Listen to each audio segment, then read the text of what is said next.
Bienvenidos a Evolution 2016.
This is Edward Alexander Crowley, also known as Aleister Crowley.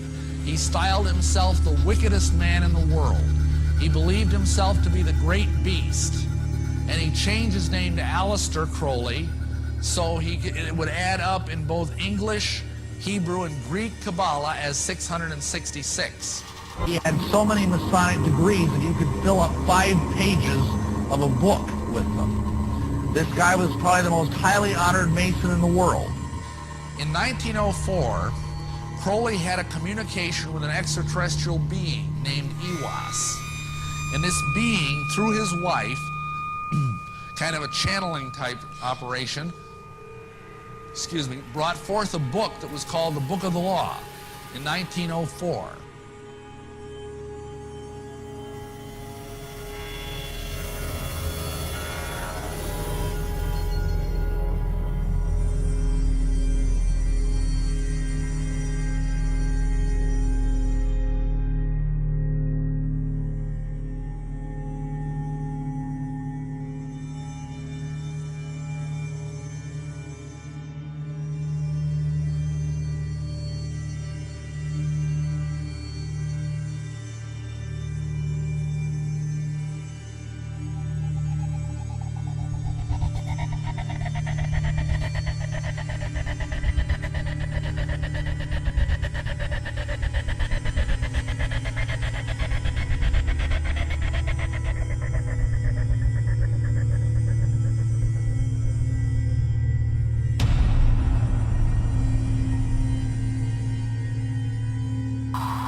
Spirit channelers and mediums from all walks of life claim contact with the spirit realm.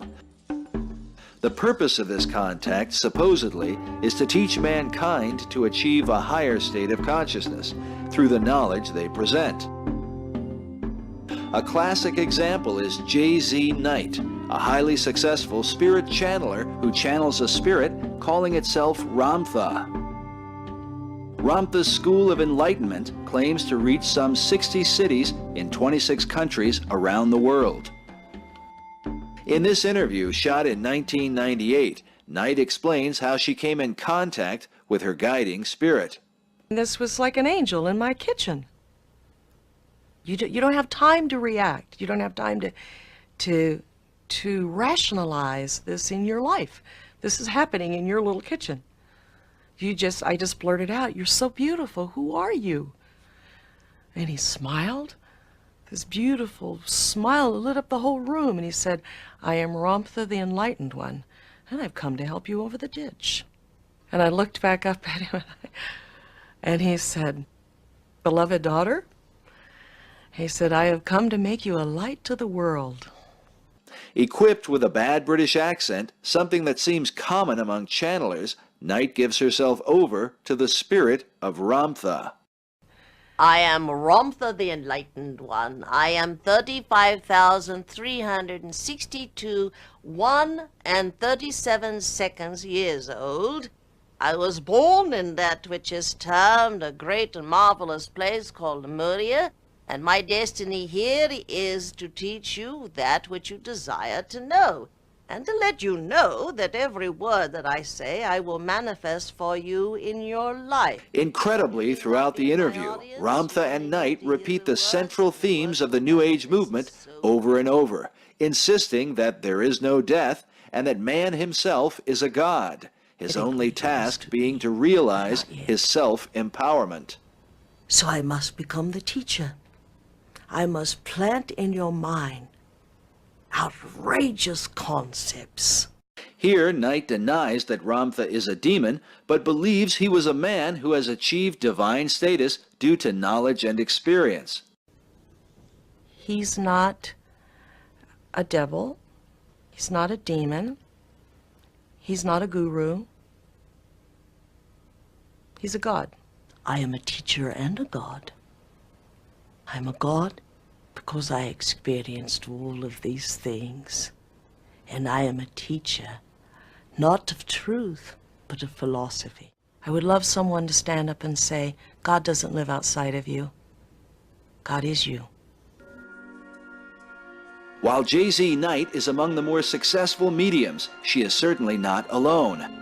A nearly identical doctrine is preached from a series of channelers who believe they are in communication with extraterrestrial spirits from other planets and galaxies.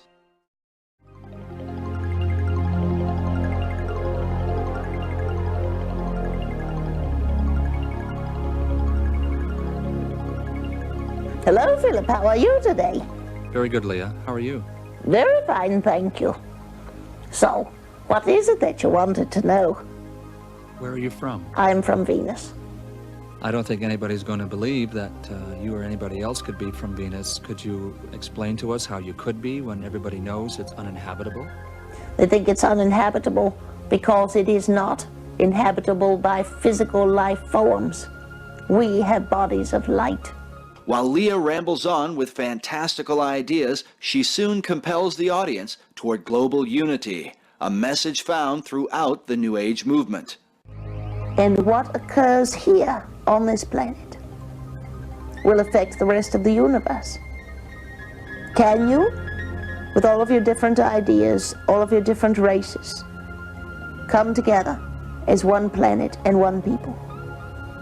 We have dedicated millennia upon millennia to this idea.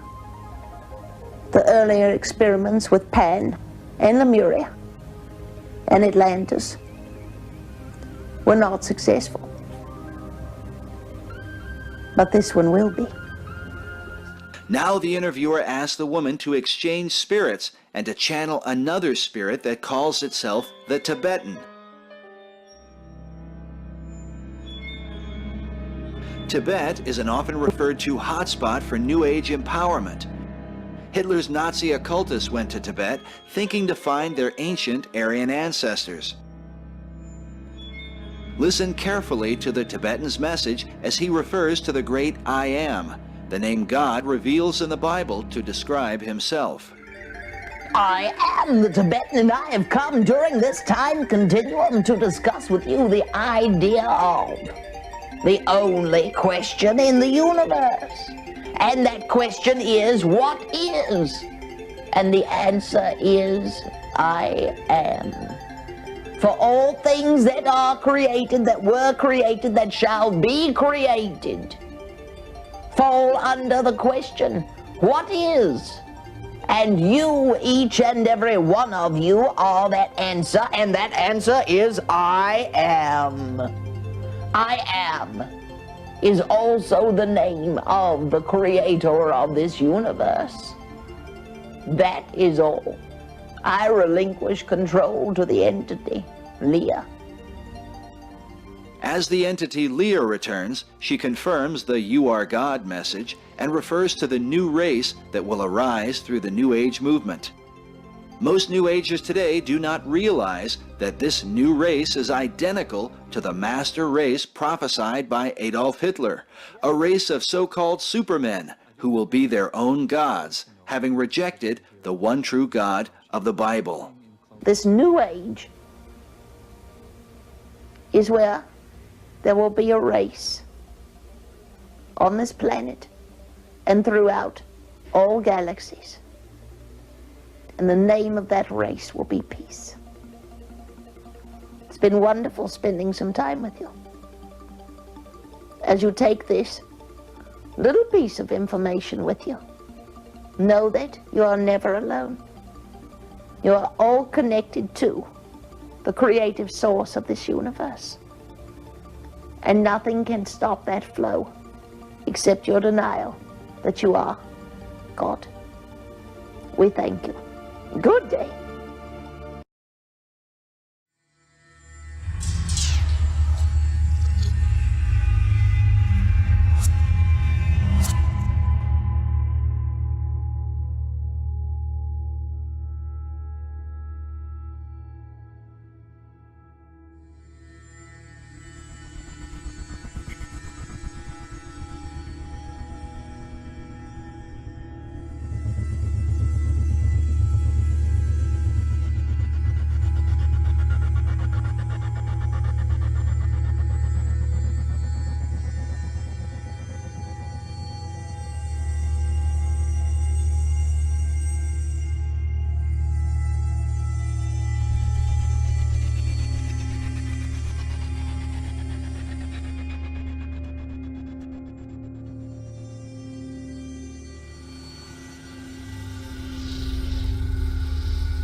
The experiments featured in this program have been described by the scientists who witnessed them as some of the best evidence for life after death ever.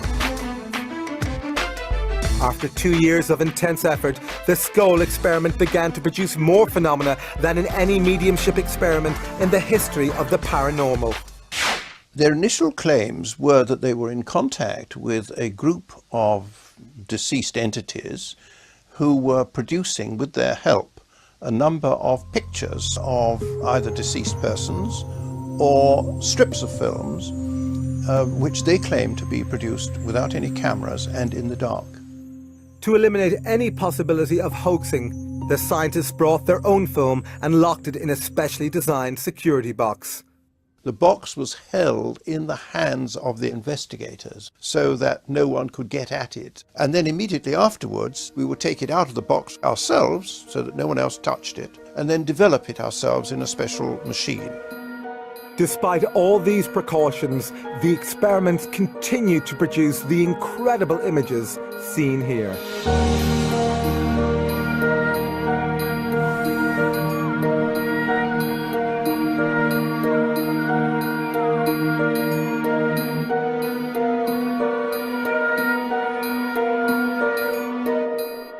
They were able to achieve whole lengths of film, sometimes up to as much as 4 feet, with various words, symbols, messages, all sorts of different things on that film. Other films contained poems in centuries-old German and fragments of Greek, Chinese, Hebrew, Latin, and even Sanskrit. The Skull Group were ordinary people with no knowledge of these languages.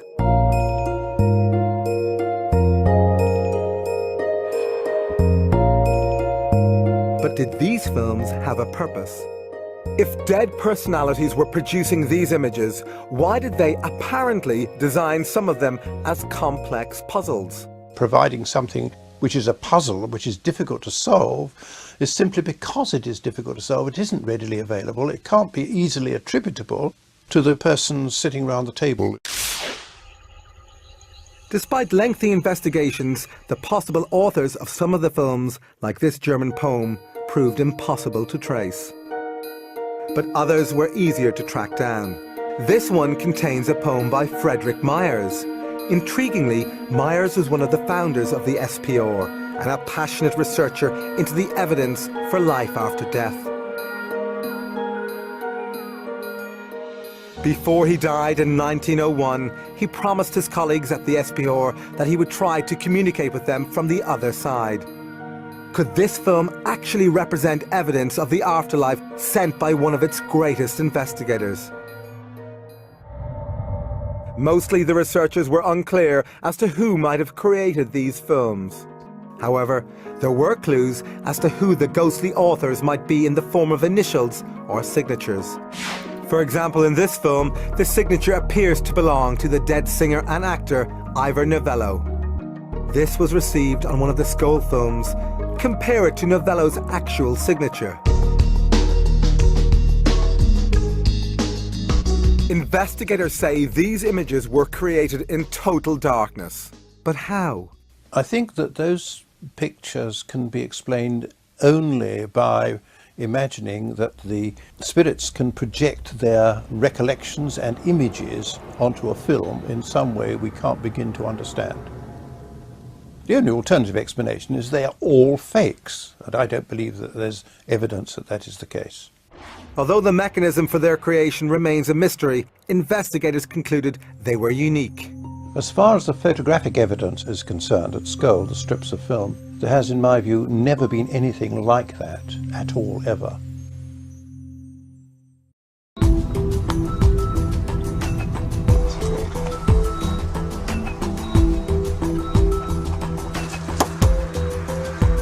Spurred on by the photographic experiments, the Skull Group began a series of video experiments called Project Alice, after Alice through the looking glass.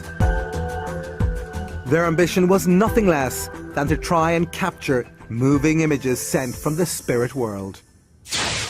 The Skull Group insists that instructions on how to position the camera and mirrors came from their spirit communicators. They were told to set up a video camera in the dark cellar, aim it at a pair of mirrors so that it could only film its own viewfinder. While it was recording, nothing unusual was seen. But when the tape was played back, these remarkable pictures appeared.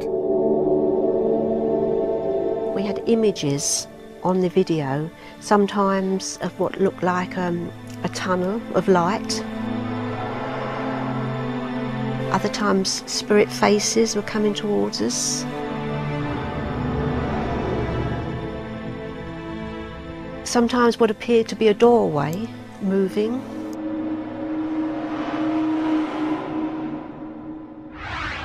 Skeptics claim these images were created by video feedback, occurring when a camera records its own output. But scientists have ruled this out. Video feedback doesn't produce this kind of result. As to what these extraordinary pictures represent, we can only guess, since their meaning was never explained to the Skoll group. This video, also totally unexplained, appears to be a ghostly face with moving eyes. Later, a few video experiments were attempted in full light. Again, nothing unusual was seen during the recording. However, on playback, this unworldly figure appeared.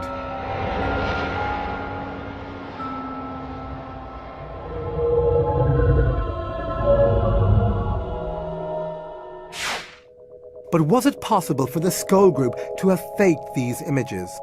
Not according to the investigator who monitored these experiments, Swiss lawyer and businessman Dr. Hans Scher.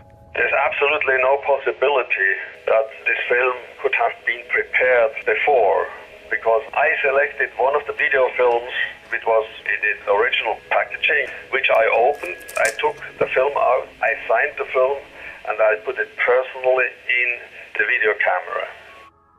He inserted it into the camera. We never touched at any stage the camera or the film. When we played the film, it showed at the beginning a number of bubbles of various colors.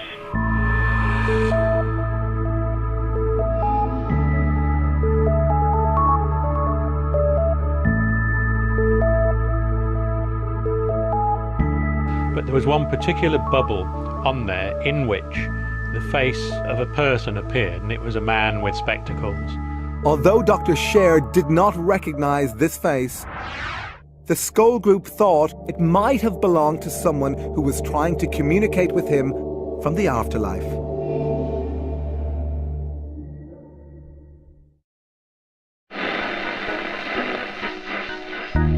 Attempting to capture spirit voices via technical devices like radios and tape recorders has a long tradition that goes back to the last century. Today, there are tens of thousands of people around the world who say they have captured the voices of the dead on simple tape recorders.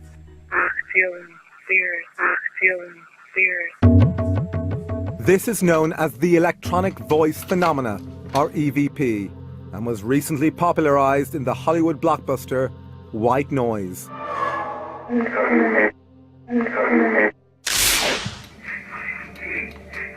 Despite the Hollywood treatment, EVP has been the focus of serious scientific investigation. One of the leading researchers is Alexander McCrae, an electronics engineer who has worked on communication systems for the space shuttle. He has been investigating EVP for decades. If somebody came up to me in the street and said, "There's nothing paranormal about EVP," I would say, well, I've done at least 20 years and hundreds of experiments, and I know that it is a paranormal effect. Now, how many experiments have you done? But skeptics insist that EVP is nothing more than the random pickup of broadcast signals like radio and TV. To test this theory, McCrae tried to obtain EVP inside a laboratory that was fully shielded against radio and sound waves. This meant it was impossible to pick up any stray broadcast signals. So inside the laboratory you couldn't pick up anything, but yet the device still produced voices.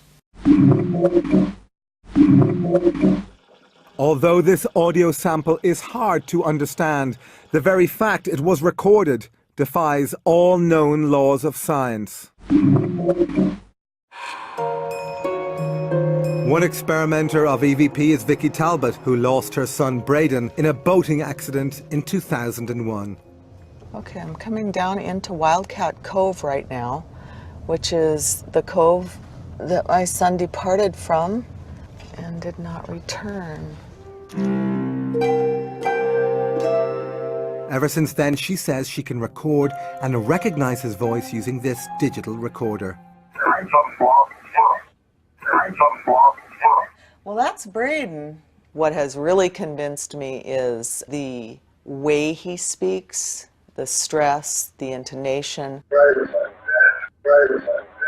Sometimes he sounds exactly as he did in life. Happy New Year. He will use certain phrases that we used to use. He will say certain things that will identify himself as the person that he was in life. I am convinced, personally, that I am communicating with my son. Like visitors to Skol and to Bachi's Centre, EVP practitioners find comfort in the belief that they can still communicate with loved ones. But even this conviction can't make up for the unbearable burden of losing a child. These just make me want to cry, just looking at him. He'll just never be this age again, or do that again. What matters is the love that you have for your family. That's what really matters, and not to screw it up, and to remember they can be gone in a flash. You know, these other people, I feel so sorry for them because they have no way of communicating with those that they have lost.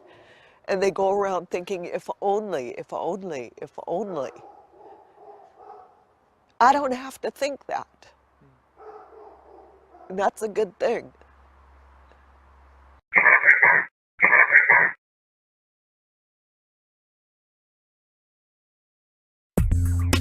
Although EVP provides some comfort to the bereaved, practitioners say that the voices are often unclear, always one way, and frustratingly short.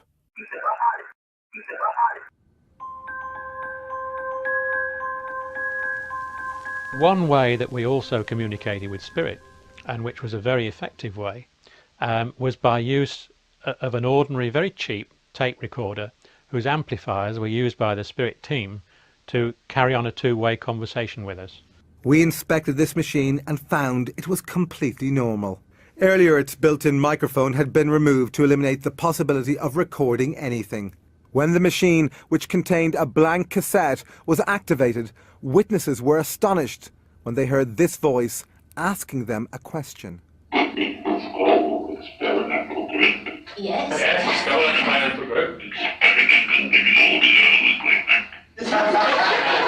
Experimenting with audio and Yes. historic moment it is. The Skull Group say that their spirit communicators suggested ways of improving their experiments.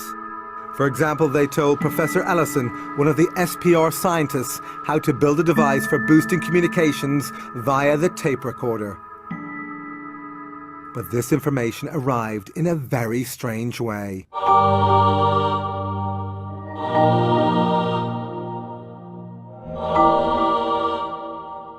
These images appeared after an unexposed film locked in the security box was later processed by the scientists. The scientists speculated about who was providing this technical information. Then initials at the end of the film seemed to have solved this mystery. I wrote to the Edison Memorial people in America, and they sent me a copy of one of his letters, which contained his initials, which looked almost identical to the signature on this film. This matching set of initials convinced the researchers it was Thomas Edison providing this information. Not only was Edison the world's most famous inventor, he also had an enormous interest in the possibility of an afterlife. His intention to build a machine that could communicate with the dead made headlines around the world, but he died before being able to build it. Is it possible that through the Skoll Group, he finally achieved this aim?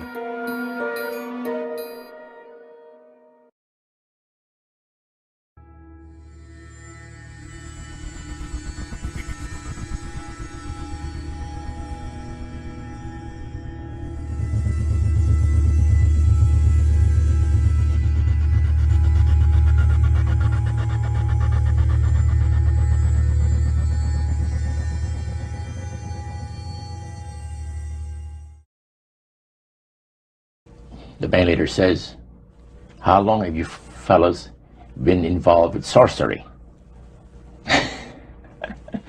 And he chopped us a little bit, and I said, "Exactly what do you mean?" "Well," he said, "you know, what you people are doing, talking to the supposed spirits of the dead." He says, this is silly." And this man had been at the seance with you. Yeah, oh yeah. And he's telling you that it's silly what you've just done. Because they believe that the soul is immortal. Yeah. They may not be talking to the supposed spirits of the dead. Oh, yeah. Contrary to popular belief, necromancy does not consist of conjuring the spirits of the dead. The reason being that man is totally mortal and does not possess an immortal soul. So who are they talking to? He says, the friendly demon spirits that have always found over the centuries great delight in impersonating in apparitions departed loved ones and persons of great renown.